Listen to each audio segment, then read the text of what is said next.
This is Living Catholic with Father Don Wolf. Living Catholic is a fresh look at issues confronting each of us today. This show deals with living out the Catholic faith, what that means for Catholics, as well as the impact on the rest of society. You certainly don't have to be Catholic to enjoy this show. And now, your host, Father Don Wolf. Welcome, Oklahoma, to Living Catholic. This is Father Don Wolf, pastor of Sacred Heart Parish in Oklahoma City and rector of the Blessed Stanley Rother Shrine. Last week, I talked a lot about having purpose in life, and in the course of the talk, I passed over a few things that deserve a little more time to dwell on. I think it's important to pause and talk about them because I consider them to be important and necessary for all of us. Principally, I want to talk about generosity and gratitude.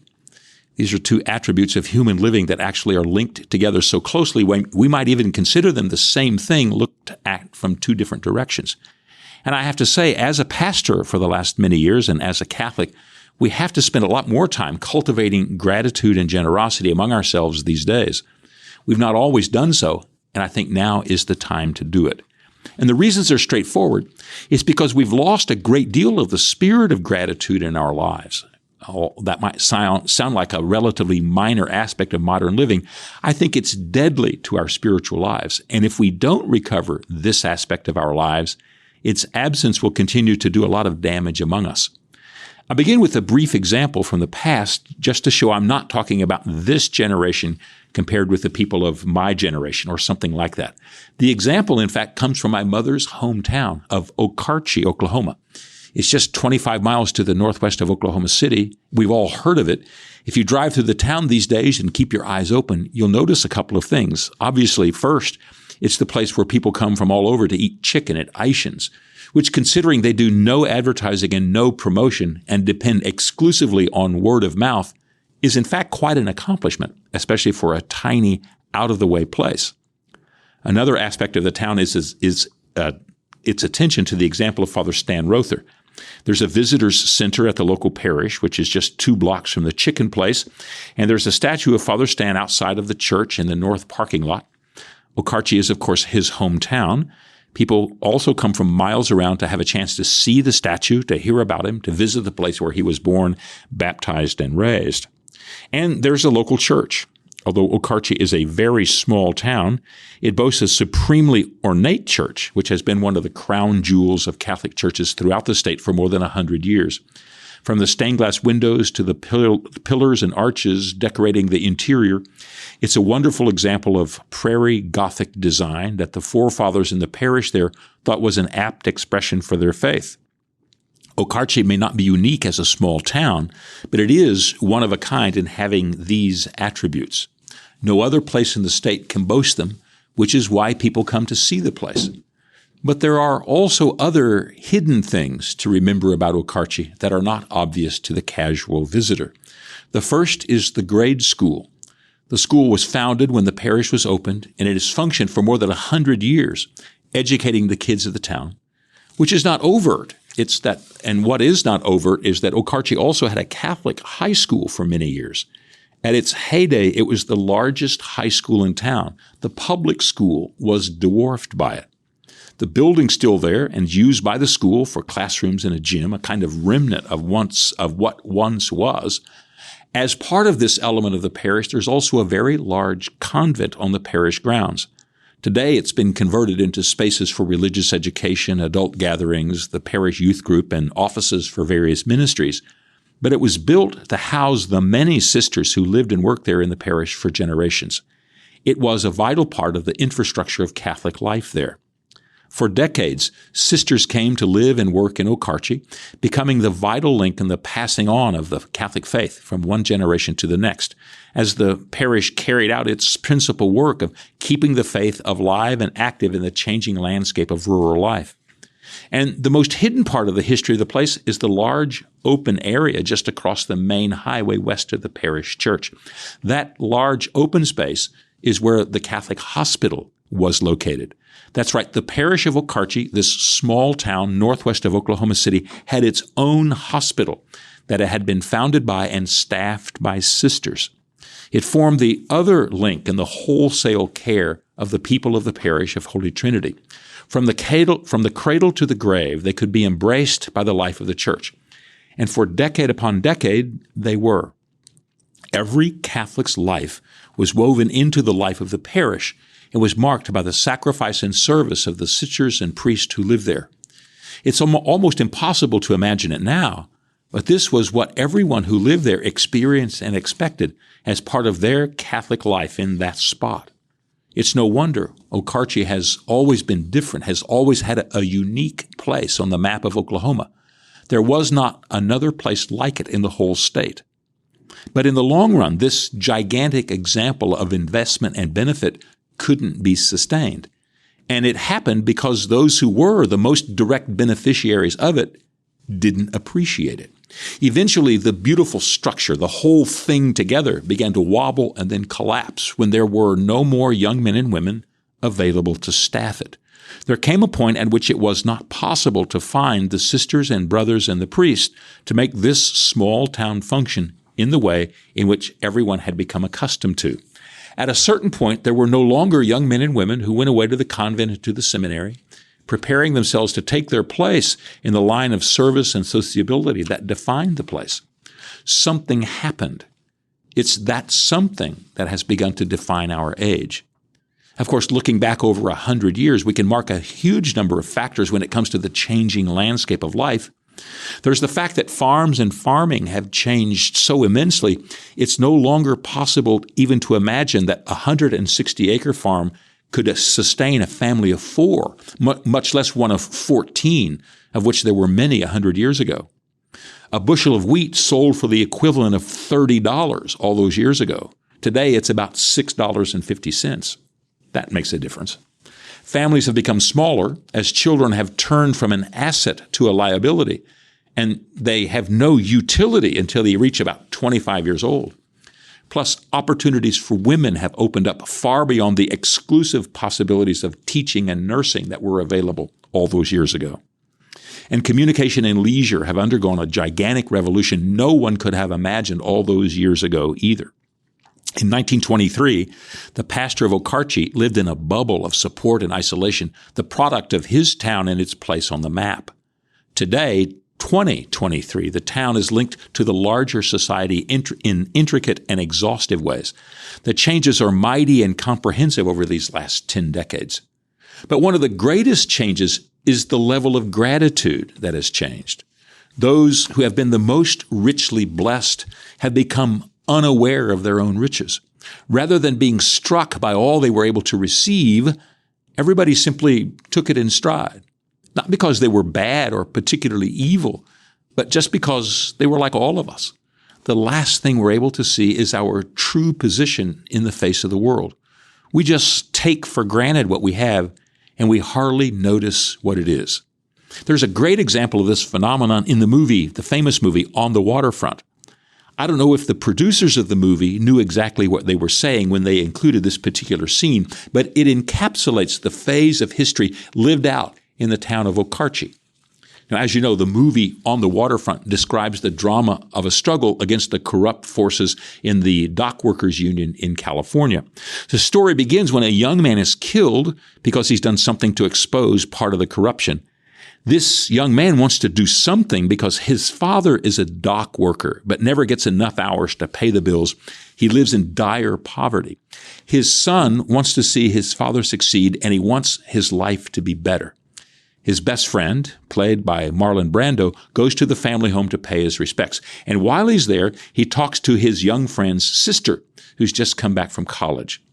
Brando asks her about going to school out of state at the college that she's going to. Now, their exchange is just about 3 sentences long, but it's telling. She's gone to Catholic grade school and Catholic high school.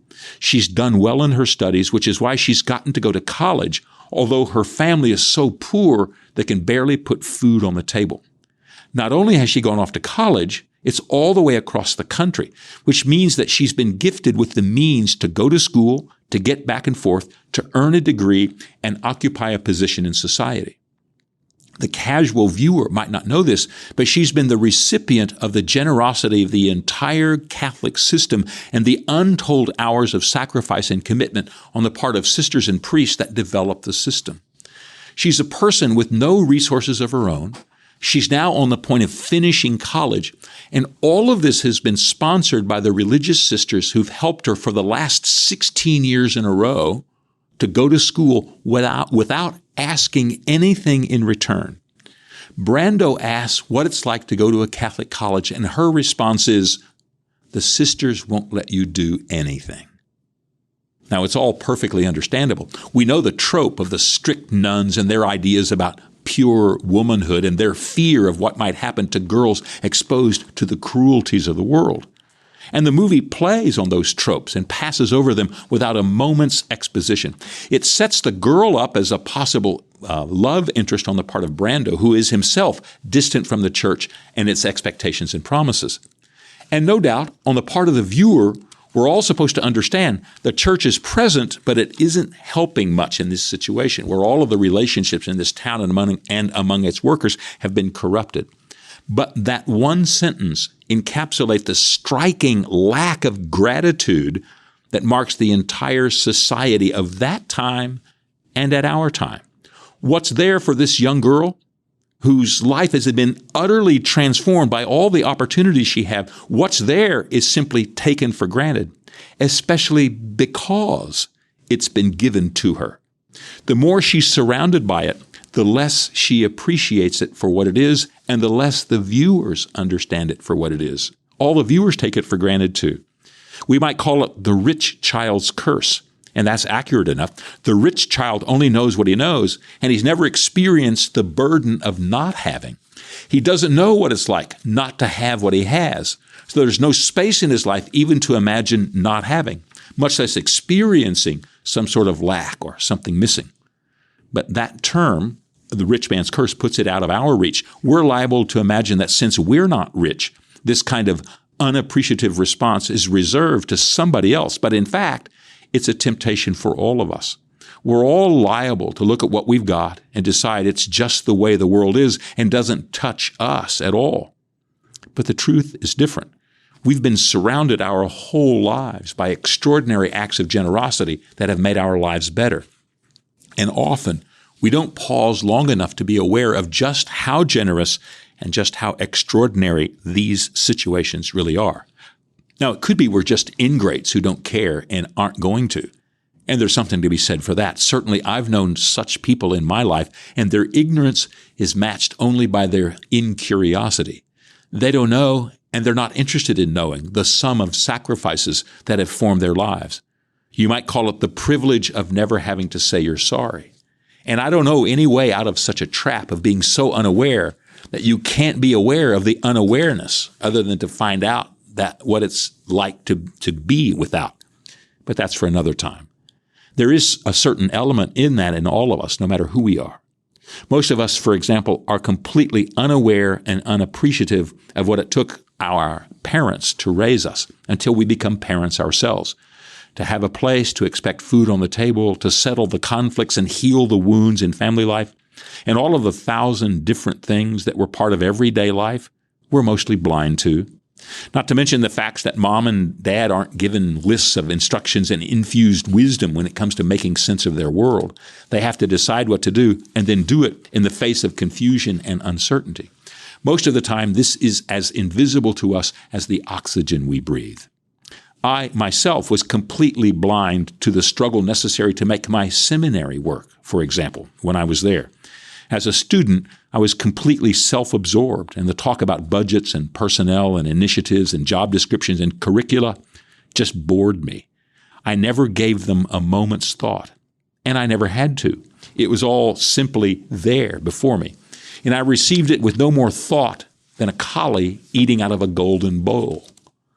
Many years later, when I became chairman of the board at St. Gregory's University, I began to understand the monumental struggle of keeping an institution afloat and maintaining a common direction and an organized mission. Over and over, I apologized for my stone deafness to the struggle of those who had gone before me and who had to work so hard to create an environment in which I never had to be aware of their realities. I had to enter into it before I could become grateful for those who had sacrificed to bring it to me. I didn't know there was a window even to see out of. until it was opened and I was able to look. When I could see, and when I did, I could become grateful. Now, this lack of gratitude becomes a spiritual problem in three ways. First of all, it's a fault or a lack of the fullness of truth. Not seeing is not knowing. And when we don't know, then the content of truth is deprived of us. We're challenged to live in the truth and respond in truth. If we don't, we may well be content to live our lives thrashing around in the darkness of our ignorance, which wrecks our reasoning and limits our ability to act. If we don't know how things are, we're liable not to make things better if we're working just at random.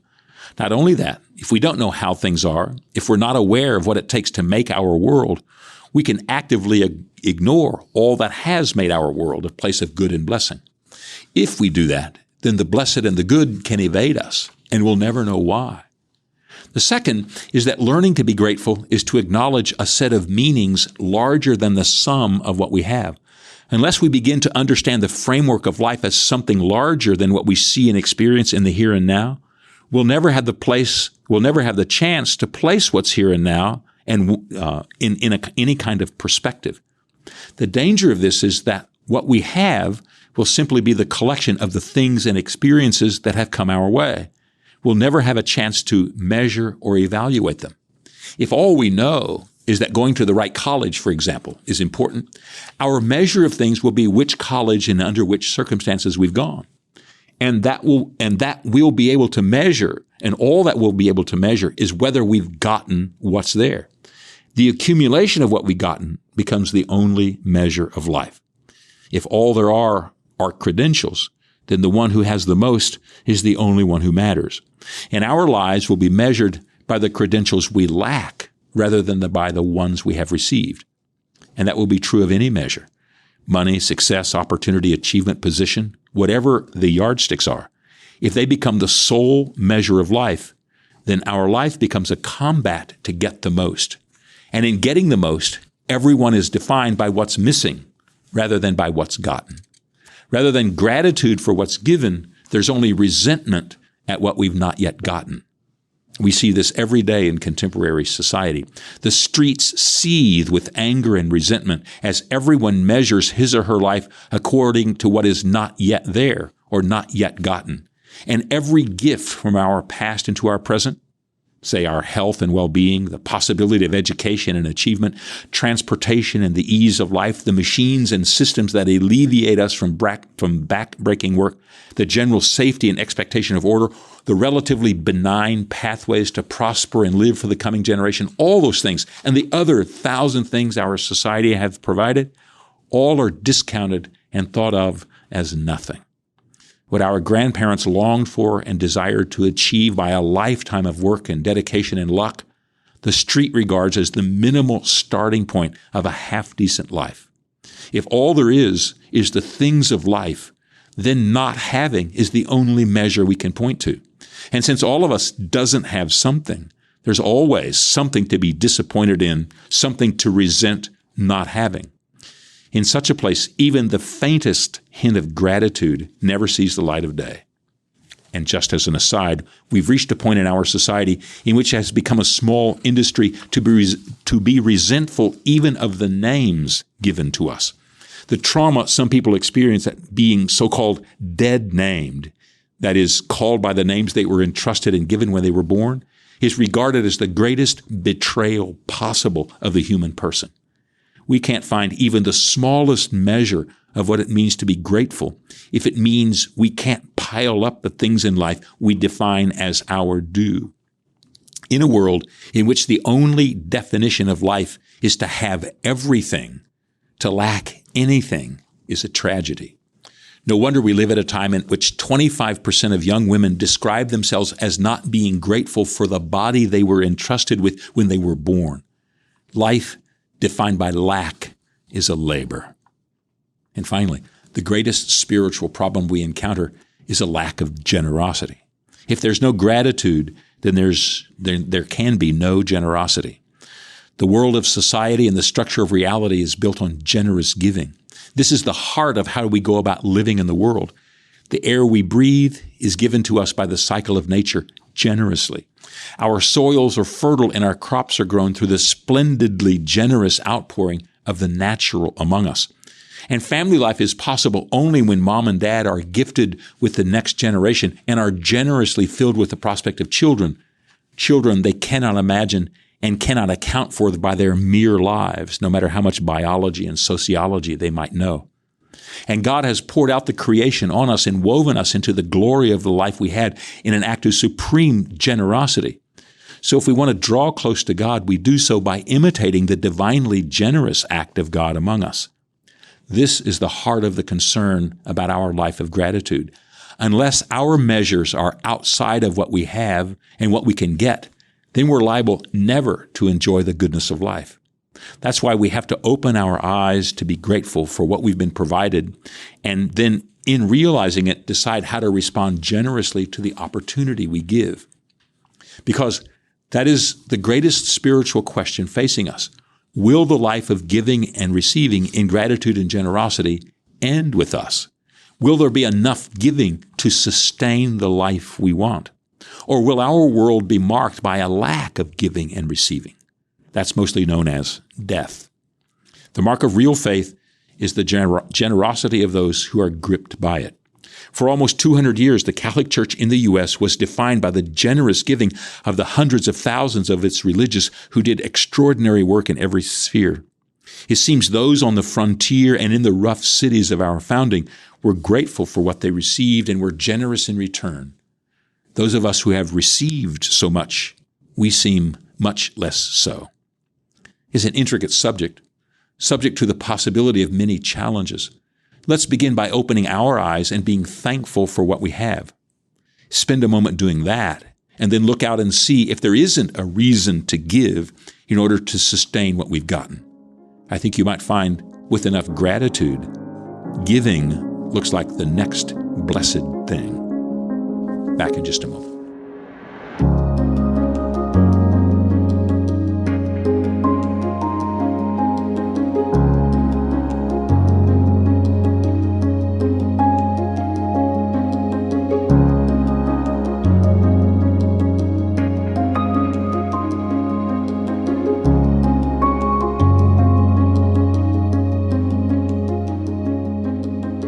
Welcome back to our final segment, Faith in Verse. We have a poem today called R.I.P. He was healthy until the day he died. Not a moment was he sick or laid up. All the details of good living his guide, so that only promises filled his cup. Had we been asked to think of someone sick as to pass in the future, a prediction, his name would never for a moment pass our lips. He, frail and sick, would be but vilest fiction. All was well for him until it wasn't, and the price of mortality was to be paid for. The clean and clear cupboard with ashes dusted, all carefully guarded, had been vainly stored. This is our life, all of us, you and I. We imagine life's unlucky loser, but life erupts and passes as a sigh, and he, like us, never in life knew more. That's R.I.P.